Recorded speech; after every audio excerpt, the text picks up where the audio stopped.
السلام علیکم۔ کراچی میں رواں سال کے صرف 26 دنوں میں 4 افراد اندھی گولیوں کا نشانہ بن گئے۔ شہر قائد میں اندھی گولیاں لگنے کے واقعات میں اضافہ ہو گیا، تشویشناک خبر آ گئی۔ کیا آپ حالات حاضرہ سے آگاہی حاصل کرنا چاہتے ہیں؟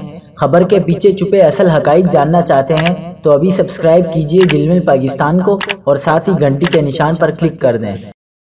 آپ کو بتاتے چلیں کہ کراچی پولیس ہوائی فائرنگ کے واقعات روکنے میں مکمل ناکام نظر آتی ہے۔ شہر قائد میں ہوائی فائرنگ سے جاں بحق ہونے کے واقعات بڑھنے لگے ہیں۔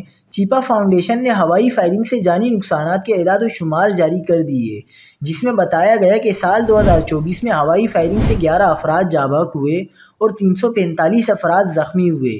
چیپا فاؤنڈیشن کا کہنا تھا کہ رواں سال 26 دنوں میں ہی 4 افراد اندھی گولیوں کا نشانہ بن گئے۔ جنوری میں اب تک 2 بچوں، 1 بچی سمیت 4 افراد جان سے گئے۔